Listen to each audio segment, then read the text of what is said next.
a destitute single mother, late for her first day as a maid, is recognized by the reclusive CEO as the woman from a single, forgotten night 5 years ago. You have 5 minutes to explain why I shouldn't have you thrown out. The rain hammered down on the cobblestone street like 1,000 desperate fists, relentless and wild, soaking Alara's thin coat until it clung to her weary frame like a second, colder skin. She ran, her breath coming in ragged, painful gasps that fogged in the biting cold air, clutching a threadbare bag containing everything she owned that mattered. A spare uniform, a half-eaten apple, and a small, worn photograph of her 4-year-old son, Leo. This job, this single chance, was the fragile line between a roof over their heads and the unforgiving street. Every thud of her worn shoes on the pavement echoed the frantic pounding of her heart. She was late, terribly, unforgivably late. The sprawling Vance estate loomed at the end of the long, winding drive, a stately silhouette of dark stone and glowing, ornate windows against the stormy sky, looking less like a home and more like a fortress. A fortress of wealth and power she was meant to scrub clean, to render herself invisible within. She faltered. Reaching the immense, carved oak doors, she hesitated, her trembling hand hovering over the gleaming brass knocker. The polished metal was cold, unforgiving, a stark contrast to the warmth of her son's small hand she had held just an hour ago as his fever had finally broken. That was the reason for her tardiness, a reason that would mean nothing here. In a world of crisp schedules and commanding expectations, a sick child was not an asset. It was a liability, a flaw in the machinery. A sharp gasp escaped her lips as the door swung inward before she could even touch it, revealing a woman with a face as severe and unyielding as the marble floor of the cavernous foyer. Mrs. Gable, the head housekeeper, stood with her arms crossed, her eyes narrow slits of disapproval that raked over Alara's soaked form with undisguised contempt. The silence deepened. "You are late," she hissed, her voice a soft click of finality. Alara's own voice was a fragile whisper, cracked with desperation and the lingering exhaustion from a sleepless night spent by Leo's side. "I am so sorry, ma'am." "My son." He was ill, she winced, knowing how hollow the words sounded, how common the excuse. Mrs. Gable's lips curled into a sneer, a cruel, thin line of triumph. "Personal problems are to be left at the gate. This is the Vance residence, not a charity. Your services are no longer required." The words splintered the air, each one a shard of ice lodging itself in Alara's chest. This was it, the end of the line. The hope that had been a flickering light in her soul for weeks was extinguished, leaving only a familiar, hollow ache. She simply nodded, a quiet, dignified gesture of defeat, too shattered to argue, too weary to beg. She turned to leave, the weight of the world settling back onto her shoulders, heavier than before. Total silence.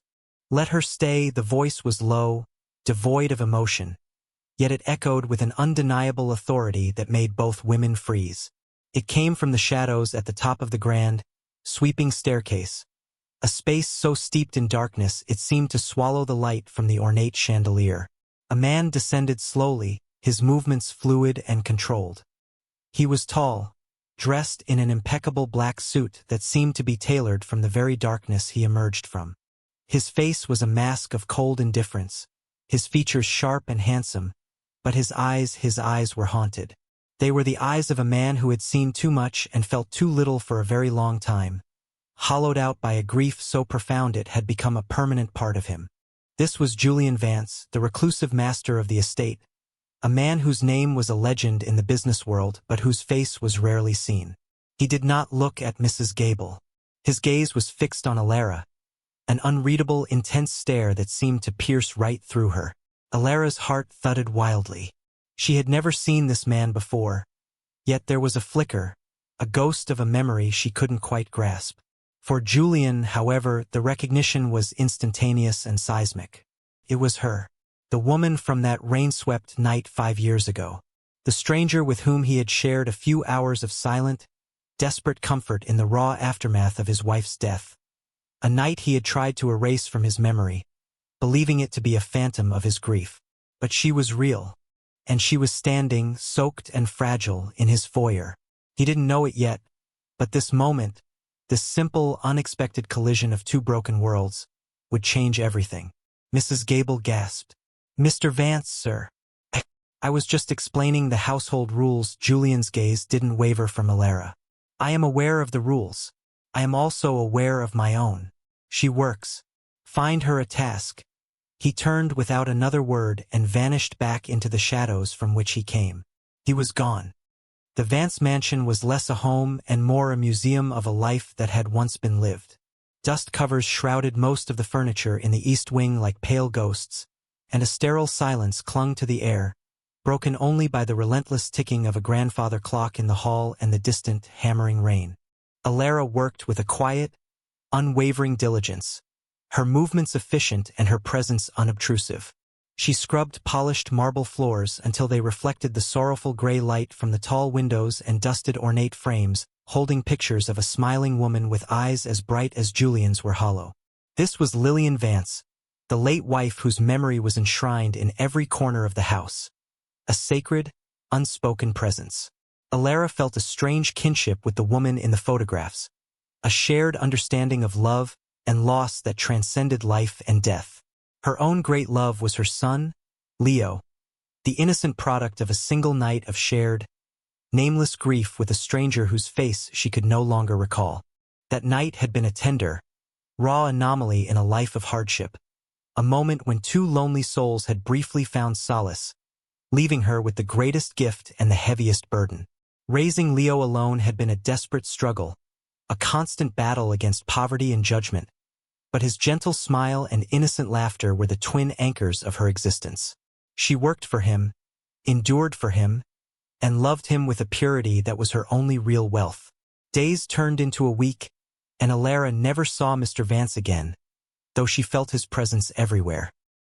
He was the heavy fog of melancholy that clung to the stately rooms, the faint scent of expensive cologne in his cavernous study, the untouched dinner trays she cleared away each evening. The staff spoke of him in hushed, fearful tones.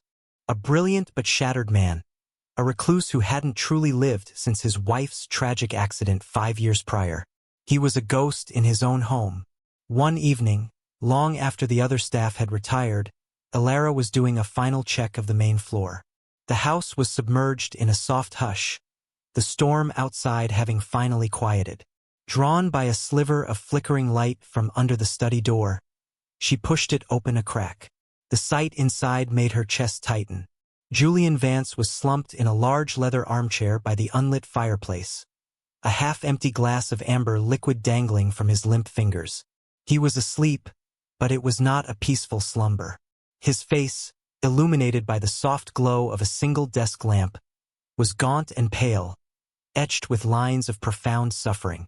A deep, unshakable loneliness radiated from him, an unbearable weight that felt achingly familiar to Alara. She saw not the commanding CEO or the fearsome master of the house, but simply a broken man drowning in his own unspoken sorrow. He looked so cold. This was the moment, the non-negotiable catalyst. Her heart, a vessel of pure, selfless compassion, went out to him. She saw the Savior in his state of need. A moment of internal hesitation, a flicker of fear that she was overstepping her bounds, was quickly overcome by her inherent goodness. She disappeared for a moment, returning with a simple, worn blanket from a nearby linen closet. It wasn't a fine cashmere throw from one of the guest suites, but a plain, threadbare wool blanket, one she herself used on colder nights in the staff quarters. It was humble, but it was warm. Tiptoeing into the room, she gently draped the blanket over his sleeping form. Her fingers brushed against the crisp fabric of his shirt, and a strange jolt, a current of undeniable connection, passed through her. He stirred, murmuring a name in his sleep, a name that sounded like a prayer and a wound. Lillian, a single tear traced a path down his cheek, glistening in the lamplight. Alara's heart cracked. She then noticed the untouched dinner tray on a side table. Without a second thought, she retrieved the small foil-wrapped package from her own bag, her leftover sandwich, her only meal for the evening. She placed it on the table next to him, alongside a cup of hot tea she quietly brewed in the nearby kitchenette. It was a simple offering, a gesture that cost her what little she had, made with no expectation of reward or even acknowledgement. She simply could not bear to see another soul so lost in the dark. She backed away quietly. She was gone. But Julian wasn't fully asleep. He existed in a hazy purgatory between consciousness and exhaustion, and he felt the gentle weight of the blanket settle over him. He smelled the faint, clean scent of soap and something indefinably gentle. Through heavy eyelids, he saw her silhouette against the amber hue of the lamp, a figure of quiet grace performing an act of pure, unsolicited kindness. He felt the warmth seep into his bones, a warmth that had nothing to do with the wool and everything to do with the sincerity of the gesture. When he finally opened his eyes, he was alone. The room was silent, but it felt different, less sterile, less empty. He saw the cup of tea steam still rising in a delicate curl, and the small, humble sandwich next to it. A simple meal left for him by a woman who likely had next to nothing. A profound, seismic shift occurred within him. For 5 years, his world had been transactional, cold, and calculated. People wanted his money, his power, his influence. Kindness was a currency, a means to an end. But this was something else. This was selfless. This was real. The woman from his past, the ghost he thought he'd imagined, had reappeared in his life only to show him a purity he had forgotten existed. His grief, a fortress of ice he had built around his heart, began to crack. A single, cathartic sob caught in his throat. In that moment, his purpose, which had vanished with Lillian's last breath, was reawakened. It was no longer about amassing wealth or running an empire. His new purpose was to understand, to protect, and to repay the quiet, dignified woman who had just covered him with a blanket and offered him her own meager dinner. He had to find her. He had to know her story. He knew her name was Alara. Julian began a campaign of quiet observation, his actions cloaked in anonymity. He was a ghost, but now he was a watchful one. Through a few discreet inquiries with his head of security, bypassing the gossiping household staff entirely, he learned of her desperate situation. He discovered she lived in a small, damp apartment in the city's poorest district, that she was a single mother to a young boy named Leo, and that her application for subsidized housing had been repeatedly denied due to bureaucratic red tape. A single, untraceable phone call from a holding company he owned was all it took. Suddenly, a prime unit in a safe, clean building with a small park nearby became available. The letter Alara received cited a clerical error in her favor and a new grant from an anonymous benefactor. She wept with disbelief and gratitude, clutching the crisp paper as if it were a holy relic. She didn't know that the benefactor was watching her from a sleek, black car parked across the street, his heart clenching at the sight of her pure, unadulterated joy. It was a feeling he hadn't experienced, even vicariously, in half a decade. Next, he addressed the issue of her son's health. He had overheard her on the phone, her voice trembling as she spoke to a clinic about the prohibitive cost of allergy tests and medication for Leo's persistent cough. The following day, a letter arrived from a prestigious pediatric care foundation, informing Alara that Leo had been selected for a fully funded comprehensive health program for underprivileged children. The foundation, of course, was one Julian had established in his wife's name years ago, a philanthropic endeavor he had long since neglected. He reactivated it for the sole purpose of helping this one small boy. Alara felt as if miracles were raining down upon her, a golden glow of fortune in a life that had only known heavy fog. She never once suspected the source. To her, Mr. Vance remained the distant, sorrowful figure in the big house, a man she occasionally glimpsed in the hallways, his face a mask of cold indifference. She had no idea that behind those hollow eyes, a profound transformation was taking place. He was not just providing charity. He was mending the shattered pieces of his own soul by secretly healing hers. He was learning to feel again, to care again, and it was all because of her selfless act with the threadbare blanket and the leftover sandwich. He started to orchestrate her accidental meetings. One afternoon, he found her in the vast library, carefully polishing a silver frame. It held a picture of him and Lillian on their wedding day, a relic from a life he could barely recognize as his own. The silence was heavy, thick with unspoken things. "You are very gentle with your work," he said, his voice startling her. She gasped softly, turning with wide, sincere eyes. She was very beautiful, sir. The words were simple, yet they held a depth of empathy that bypassed all his defenses. He found himself responding, the words leaving his lips before he could stop them. She loved this room. She would read in that chair for hours. He pointed to an armchair by the window, now shrouded in a white sheet. It was more than he had said to anyone about his wife in years. A small, sad smile touched Alara's lips. "My Leo, my son, he loves stories. I read to him every night. It's his favorite part of the day." A bridge was forming between them, a fragile connection woven from threads of shared grief and parental love. He saw the worn locket she always wore around her neck. "A gift?" he asked, his tone softer than he intended. She clutched it instinctively. "From my son's father," she whispered, her gaze distant. "I never saw him again after that night. This is all I have of him." Julian froze. He recognized the locket. It was his. A simple, inexpensive piece he had bought from a street vendor that night. A meaningless trinket he had given her in a moment of shared anonymity. His mind reeled. That night, it had resulted in a child? À son? The possibility was a seismic shock, a revelation so profound it threatened to shatter his carefully controlled world.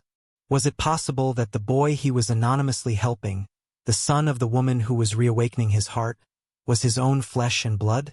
The thought was both terrifying and electrifying. A part of him, a part of his lineage he never knew existed, was out there. He needed to know for sure. But before he could process this earth-shattering possibility, his world was interrupted. The heavy library doors swung open to reveal Isabella Croft, Julian's fiancée. Her presence was like a biting cold front entering the warm, tender space that had just been created. Isabella was a woman carved from ice, her beauty sharp and her smile a calculated arrangement of teeth. Theirs was a merger, not a marriage, an arrangement orchestrated by their families to consolidate two corporate empires. She surveyed the scene with disdain, her eyes landing on Alara as if she were a piece of dirt on a polished floor. "Julian, darling," she said, her voice dripping with saccharine condescension. "Must you fraternize with the help? We have the charity gala committee arriving any moment." She dismissed Alara with a flick of her wrist. "You may go." Alara's face flushed with a quiet shame. She lowered her eyes and quickly exited the room. The fragile moment of connection splintered. Isabella looped her arm through Julian's, her touch possessive and cold. "Honestly, Julian, you must maintain a certain distance. What will people think?" Julian pulled his arm away, his expression hardening back into its familiar, icy mask. But this time, the coldness was not born of grief. It was born of a new, protective fury. He had allowed Isabella and her world of shallow cruelty to encroach upon his life for far too long. He saw with unbearable clarity the threat she posed not just to him, but to the gentle, dignified woman who had just left the room. He knew, with a certainty that chilled him to the bone, that Isabella would become a problem. A very big one. He was right. The annual Vance Foundation Charity Gala was the pinnacle of the city's social calendar, a glittering affair held in the grand ballroom of the estate. It was an evening of gleaming jewels, crisp tuxedos, and the sterile chatter of the city's elite. For Alara and the other household staff, it was a night of relentless, back-breaking work, of serving champagne and clearing plates while remaining as invisible as possible. Alara moved through the crowd, a silent, efficient ghost in her simple black uniform, her thoughts on Leo, safe with a sitter in their new warm apartment. She felt a world away from the ornate opulence surrounding her. She did not know she was about to become the evening's main event. Isabella, feeling her arranged union with the increasingly distant Julian slipping through her fingers, had decided to act. She had noticed Julian's strange, protective attitude toward the new maid and, in a fit of jealous rage, had devised a cruel public spectacle to eliminate her rival and put the servant firmly back in her place. This was the scene of intense public humiliation, the perfect stage for a hero to step in. The soft music came to a halt. A sharp gasp rippled through the crowd as Isabella, standing on a small dais, tapped a microphone for attention. Her face was a mask of feigned distress. "My dear friends," she began, her voice trembling with practiced sorrow. "I'm afraid I have some terrible news. My grandmother's locket, a precious family heirloom, has been stolen from my dressing room this evening." The room erupted in shocked whispers. Isabella let the drama build before raising a hand, her eyes scanning the crowd until they landed, with predatory precision, on Alara. She pointed a perfectly manicured finger. "The thief is among us, sir." The maid, all eyes turned to Alara. The weight of 100 accusing stares was a physical blow. She froze, a tray of empty glasses clattering from her trembling hands and shattering on the polished floor. The sound echoed in the sudden, cavernous silence. She remained dignified, but she was visibly overwhelmed, her face pale, her eyes wide with disbelief and horror. I didn't," she stammered, her voice barely audible. "I would never." Isabella descended from the dais like a hawk, her security guards flanking her. She strode toward Alara, her expression one of triumphant cruelty. "Of course you would. You people are all the same. Desperate. You see all this, and you want a piece of it," she sneered, stopping just before Alara. "Search her." The air crackled with tension. Alara stood, trapped and humiliated, as a guard approached. She clenched her fists, her quiet resolve the only armor she had against the unbearable shame. She would not cry. She would not give them the satisfaction. But just as the guard's hand was about to touch her, a voice cut through the silence, calm but powerful, a blade of steel wrapped in velvet. "That will not be necessary." The crowd parted. The hidden savior made his dramatic entrance. Julian Vance walked through the sea of stunned faces, his presence commanding, his eyes fixed on Isabella with an arctic fury that made her falter. He stopped beside Alara, placing a protective hand on her shoulder. The warmth of his touch was a startling anchor in her swirling vortex of fear. He then turned his gaze upon the silent, gaping crowd and began his powerful monologue. "There has been a misunderstanding," he stated, his voice echoing with authority. "The locket Isabella is referring to was not stolen. It was a gift. From me." A collective gasp went through the room. Isabella's face went white with shock. "Julian, what are you saying? That's impossible." Julian's eyes, no longer hollow but blazing with a righteous fire, drilled into his fiancée's. "The only thing that is impossible, Isabella, is the depth of your cruelty. You would publicly humiliate an innocent woman, a woman with more dignity and integrity in her little finger than you possess in your entire being, all to satisfy your own pathetic insecurities." He then looked at Alara, his expression softening into something raw and tender, something the world had not seen on his face in 5 years. "This woman," he announced, his voice ringing with undeniable conviction, "is under my protection. Her name is Alara, and she is the kindest, most selfless person I have ever had the privilege of knowing." He reached into his pocket and produced a small velvet box. He opened it to reveal a stunning diamond necklace, its brilliance silencing the entire ballroom. He turned to Alara, his voice now a gentle murmur for her alone. "The locket you wear is a simple trinket from a past we will discuss later. This is a symbol of the future." He publicly offered protection, wealth, and status, completely reversing the power dynamic. He gently removed the worn locket from around her neck and fastened the diamond necklace in its place. The cold, heavy diamonds felt sacred against her skin. He then turned back to the speechless, humiliated Isabella. "Our engagement is over. Your family's business arrangement with Vance Industries is terminated, effective immediately. You and your guests will leave my house." Now total silence. Then the sound of a single person, then another beginning to clap. The applause grew, a wave of cathartic release for the drama they had just witnessed. The antagonist was vanquished. The sufferer was saved. In the aftermath of the gala, The great house fell into a profound hush. The departing guests left a wake of whispers and scandal, but inside, a new, tender silence was taking root. Julian led Alara away from the debris of the party, his hand still a warm, steady presence on her shoulder, guiding her to the quiet sanctuary of the library. He lit a fire, and the flickering light cast a golden glow on their faces, chasing the deep shadows into the corners of the room. This was the quiet, safe, dimly lit space for their confession. He handed her a cup of tea, his movements gentle and deliberate. They sat in comfortable armchairs, the unspoken questions hanging in the air between them. Finally, Julian broke the silence, his voice raw with a vulnerability she had never heard. He began to share his tragic backstory. 5 years ago, on a night just like this, with the rain pounding on the roof, I lost my wife, Lillian, he began. She was my whole world. When she died, the light inside me went out. I was just a hollow shell going through the motions of living. He looked into the fire, his eyes glistening. There was one night, a few weeks after the funeral. I couldn't stand being in this house. I just walked out into the storm.